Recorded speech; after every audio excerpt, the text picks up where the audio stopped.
शंकराचार्यं केशवं बादरायणं सूत्रभास्कृतौ वन्दे भगवन्तौ पुनः पुनः ईश्वरो गुरुरात्मेति मूर्तिभेदविभागिने व्योमवद्व्याप्तदेहाय दक्षिणामूर्तये नमः। ओम शांति शांति शांति।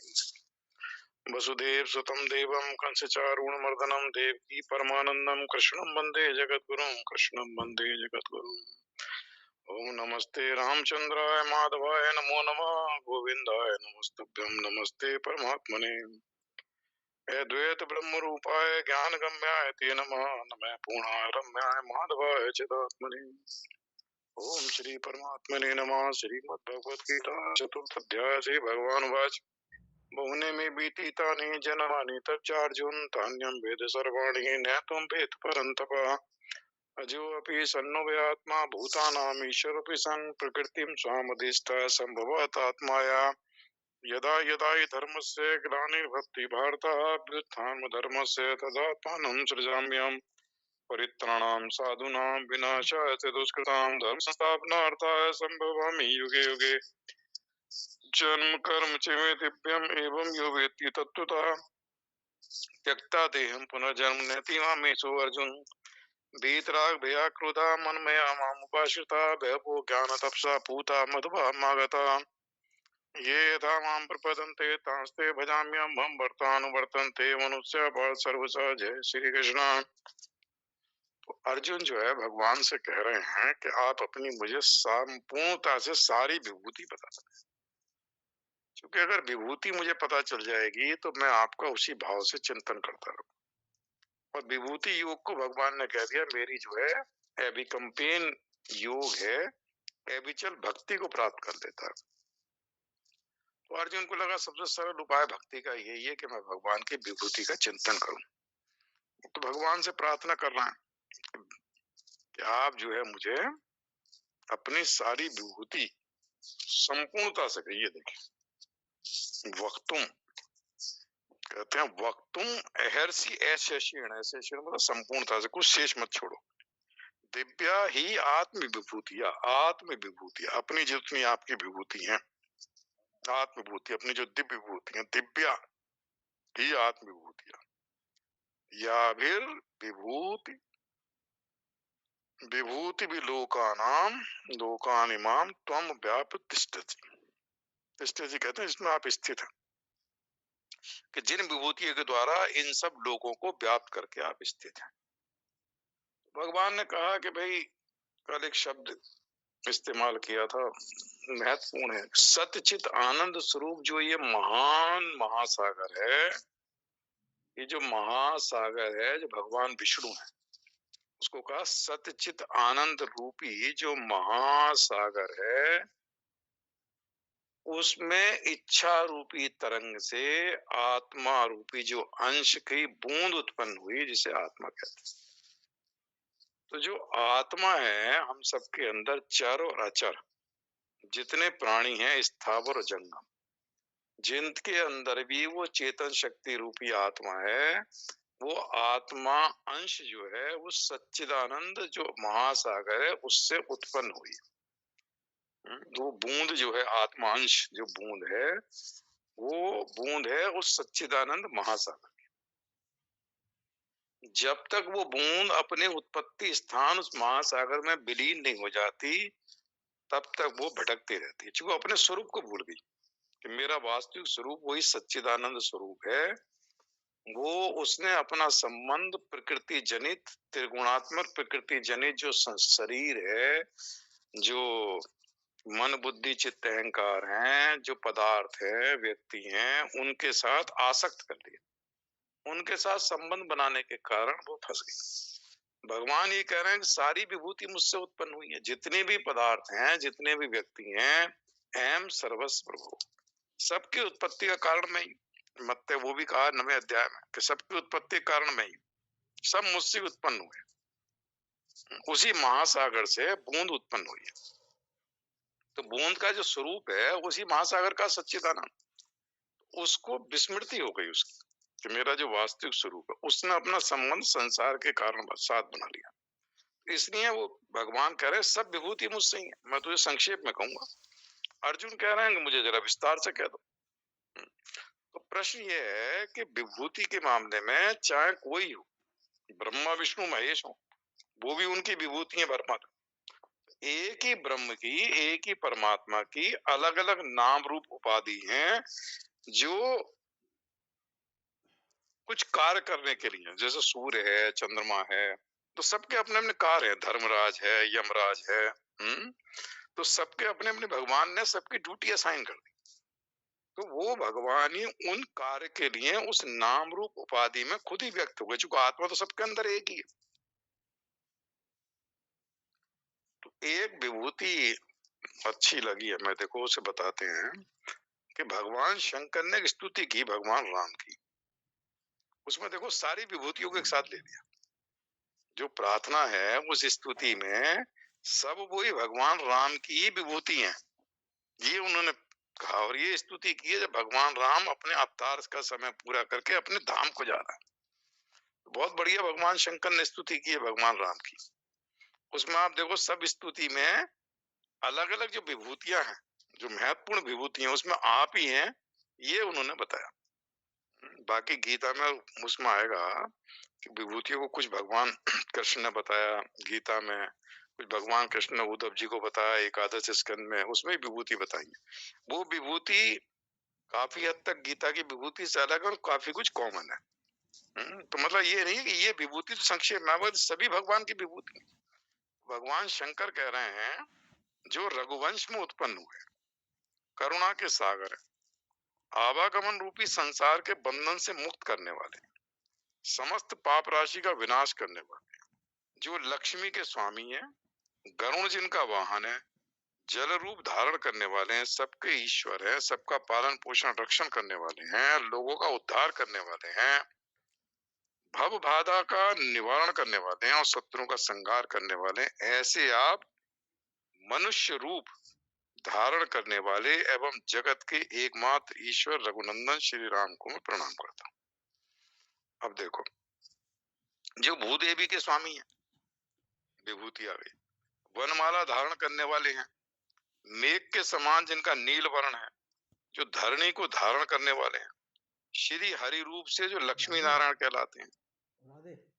अब देखो ये इम्पोर्टेंट मैं तो कर भी कर, सत्वगुण, रजोगुण और तमोगुण, इन गुणों को धारण करके प्रकृति रूप में प्रतिष्ठित होते हैं। मतलब ये विभूति बहुत इंपॉर्टेंट है, ये अपरा प्रकृति है। भगवान शंकर कह रहे हैं भगवान राम से कि सत्वगुण, रजोगुण, तमोगुण जो तीन त्रिगुणात्मक प्रकृति है, ये आप ही हो। इस त्रिगुणात्मक प्रकृति के रूप में आप ही प्रतिष्ठित होते हैं। ये भाव अगर आ जाए कि प्रकृति के रूप में भी भगवान ही है, भगवान के अलावा दूसरा कुछ है ही नहीं, ये शरीर जो बना हुआ त्रिगुणात्मक प्रकृति से, ये भी भगवान ही इसमें प्रतिष्ठित है। तो भगवान ही आत्मा के रूप में प्रतिष्ठित है, भगवान ही अपरा प्रकृति और अपना परा प्रकृति, दोनों वो कहते हैं मैं मुझसे उत्पन्न हुई, यहाँ अपरा भी परा भी। तो यह इन्होंने कहा सत्वगुण, रजोगुण, तमोगुण, गुणों को धारण करके प्रकृति रूप में प्रतिष्ठित होते, ये भी भगवान की विभूति है, जो प्रकृति है। तुलसी जी के पति हैं, जिनकी वाणी का स्वर अत्यंत मधुर है, जो शोभा एवं ऐश्वर्य का विस्तार करने वाले हैं, जो शरण प्रदान करने वाले हैं, मधु नामक दैत्य का जिन्होंने वध किया है, जो भगवान विष्णु ने मधु और कैटभ का वध किया, वो भी आप ही हो। जो ब्रज धाम के पालक है, जो ब्रज है भगवान कृष्ण के लिए कहा है, ऐसे आप मनुष्य शरीर धारण करने वाले एवं जगत के एकमात्र ईश्वर रघुनंदन श्री राम को मैं प्रणाम करता हूँ। जो विठ्ठल नाम वाले, देखो ये विभूति है। जो मथुरा में विराजमान रहते हैं, ये भी विभूति है। निंदक रजक का जिन्होंने वध किया, कुबलया पीड़ हाथी को जो मारने वाले, जो सत्पुरुषों के द्वारा सदा बंदित होते रहते, जिन्होंने कंस के द्वारा भेजे गए बकासुर, बिरकासुर तथा केसी राक्षस का मर्दन किया, जो नंद सुवन है, वसुदेव जी के पुत्र हैं, बलि के यज्ञ में जो उपस्थित हुए हैं, जो वामन बने हैं, जो देवताओं की रक्षा करने वाले, ऐसे आप मनुष्य शरीर धारण करने वाले एवं जगत के एकमात्र ईश्वर रघुनंदन श्री राम को मैं प्रणाम करता हूँ। जिनका केशव ये नाम, अर्जुन ने भी केशव नाम कहा इससे पहले श्लोक, जिनका केशव ये नाम है, जो वानरों से घिरे रहते हैं, वानर बाली का जिन्होंने वध किया, मृग रूपधारी मारीच का जिन्होंने मर्दन किया, जिनका स्वरूप अत्यंत ही सुंदर है, जो ब्राह्मणों की रक्षा करने वाले, दिति के पुत्र दैत्यों का जिन्होंने वध किया, धनु के पुत्र दानवों का जो वध करने वाले, जो बाल रूप से स्थित रहते हैं, हर तथा दूषण आदि राक्षसों का जिन्होंने वध किया, ऋषियों द्वारा जो सदा पूजित होते रहते हैं और मुनिजन सदा जिनका ध्यान किया करते हैं, ऐसे आप मनुष्य रूप धारण करने वाले एवं जगत के एकमात्र ईश्वर रघुनंदन श्री राम को मैं प्रणाम करता हूँ, जो सब प्रकार से कल्याण करने वाले शंकर स्वरूप है। भगवान शंकर कह रहे हैं, भगवान राम की स्तुति कह रहे हैं, जो सब प्रकार से कल्याण करने वाले शंकर स्वरूप हैं, जो जल में शयन करने वाले नारायण हैं, कुमार कुश जिनका पुत्र है, जिनका वाहन रथ है, देव नदी सरयू जिन्हें सदा प्रणाम किया करती है, जिन्हें पुष्पक विमान अत्यंत प्रिय है, जो ब्राह्मणों से अतिशय प्रेम रखते हैं, जिनका लब नामक पुत्र है, जो लक्ष्मी एवं ऐश्वर्य को धारण करने वाले, मधु नामक दैत्य का जिन्होंने वध किया, जो भरत जी के चेष्ट भ्राता है, जिनके रथ की ध्वजा पर गरुण जी विराजमान रहते हैं, ऐसे आप मनुष्य शरीर धारण करने वाले एवं जगत के एकमात्र ईश्वर रघुनंदन श्री राम को प्रणाम करता हूँ। गो माता जिन्हें अति प्रिय है, जो यमलोक से गुरु सांदीपनि जी के पुत्र को वापस ले आए, जो वक्ताओं में सर्वश्रेष्ठ है, जो दया के सागर, भक्तों की रक्षा एवं पालन करने वाले, जो लोगों को संतोष प्रदान करने वाले, देवता जिनकी सदा पूजा किया करते, वेदों के द्वारा जिनका स्तवन होता रहता, जो भोग और मोक्ष प्रदान दोनों प्रदान करने वाले, लोगों को जो आनंदित करते हैं, राजा दशरथ के जो प्रिय पुत्र हैं, ऐसे आप मनुष्य शरीर धारण करने वाले एवं जगत के एकमात्र ईश्वर रघुनंदन श्री राम को प्रणाम करता हूं, जो चित एवं घन स्वरूप है, दीर्घ समय तक जो बने रहते हैं, चिंतामणि एवं कौस्तुभमणि दो मणियों को जो अपने वक्ष पर धारण किए रहते हैं, भक्त जनों को जो वर प्रदान करने के लिए सदा उद्यत रहते हैं, जो महालक्ष्मी को धारण करने वाले, धैर्य प्रदान करने वाले, देखो जो हमें धैर्य प्रदान करने वाले वही भगवान, बल एवं पराक्रम की वृद्धि करने वाले, उत्तम गति प्रदान करने वाले, जो सदा शांति प्रदान करते रहते हैं। अब कोई विभूति बची है इसमें?